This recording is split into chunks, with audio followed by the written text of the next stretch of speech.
হলদিয়া মহকুমার আদালতে নজিরবিহীন রায় ঘোষণা হলো। সূত্র থেকে জানা যায় 2007 সালে ভবানীপুর থানার চকদীপা গ্রামের দুলাল মাঝির কন্যা লক্ষ্মী দাস মাঝির সঙ্গে হলদিয়া থানার সাউতানচক গ্রামের বিশ্বজিৎ দাসের বিবাহ হয়েছিল। ওদের দুটি পুত্র সন্তান রয়েছে। বিয়ের 4 থেকে 5 বছর পর থেকে বিশ্বজিৎ প্রায়ই নেশা করে বাড়িতে এসে লক্ষ্মীকে অপবাদ দিয়ে মারধর করত। 17 মে 2009 সালে বেলা 10টার সময় বিশ্বজিৎ দাসের সঙ্গে লক্ষ্মী দাসের প্রচণ্ড ঝগড়া হয়।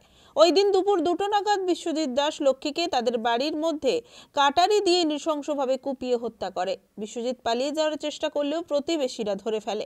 সেই সঙ্গে বিশ্বজিৎ কারাগারে আছে। ওই দিন ঘটনার বিষয়ে লক্ষ্মী দাসের দাদা ভূতনাথ মাঝি হলদিয়া থানায় অভিযোগ দায়ের করেন। হলদিয়া থানার পুলিশ তদন্ত শুরু করে। পুলিশ ঘটনাস্থল থেকে রক্তমাখা কাটারি এবং লক্ষ্মী দাসের 4খানা দাঁত এবং রক্তমাখা মাটি সিজ করেন। হলদিয়া থানা তদন্তকারী অফিসার চার্জশিট দেন এবং 1 ফেব্রুয়ারি 2020 বিশ্বজিতের বিরুদ্ধে চার্জশিট গঠন করা হয়। এই মামলায় মোট 12 জন সাক্ষ্য গ্রহণ করা হয়েছে 14 জানুয়ারি।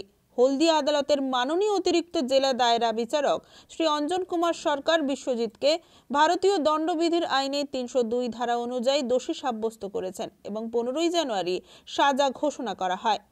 সরকারি পক্ষের আইনজীবী সোমনাথ ভূঁইয়ার মাধ্যমে মুখোমুখি হয়ে জানালেন, বিশ্বজিৎ 2019 সাল থেকে জেল হেফাজতে রয়েছে। বিশ্বজিতের যাবজ্জীবন সশ্রম কারাদণ্ড এবং 10,000 টাকা জরিমানা, অনাদায়ে 6 মাস অতিরিক্ত কারাবাস।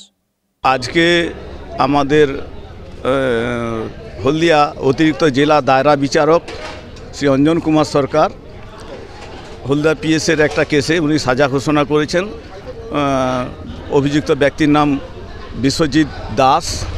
ওনার ভারতীয় দণ্ডবিধি আইনে 302 ধারা মতে ওনাকে যাবজ্জীবন কারাদণ্ড, যেটা 20 বছরের কম নয়, এবং সশ্রম কারাদণ্ড এবং 10,000 টাকা জরিমানা, অনাদায়ে 6 মাসের জেল, 6 মাসের কারাদণ্ড। ঘটনা ঘটেছিল, ওর স্ত্রীর নাম লক্ষ্মী দাস। ওদের বিয়ে হয়েছিল 2007 সালে। প্রায় সংসারে অশান্তি হতো এবং ঝগড়াঝাঁটি হতো এবং বিশ্বজিৎ তার স্ত্রীকে সন্দেহ করত, অপবাদ দিত এবং প্রায় মারধর করত, যেটা প্রতিবেশীরা সাক্ষ্যতে বলেছেন। এবং 17/5/2019 তারিখ সকাল 10টার সময় ওদের বাড়িতে ঝগড়াঝাঁটি হয়েছিল এবং দুপুর 2টা নাগাদ ওর স্ত্রীকে ওর বাড়ির মধ্যেই কাটারি দিয়ে কুপিয়ে নৃশংসভাবে হত্যা করে। এটাই হচ্ছে ঘটনা।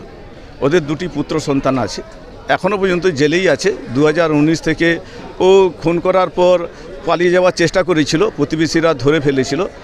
তারপর লক্ষ্মী দাসের যে দাদা ভূতনাথ মাঝি, উনি হলদিয়া থানাতে একটি অভিযোগ করেছিলেন। সেই অভিযোগের ভিত্তিতে মামলা রুজু হয় এবং পুলিশ ওকে অ্যারেস্ট করে। সেই থেকে এখনও পর্যন্ত উনি জেল কাস্টডিতেই আছেন। ওনার বাড়ি সাউতানচক, হলদিয়া পিএস। ব্যুরো রিপোর্ট, খবর BCBS।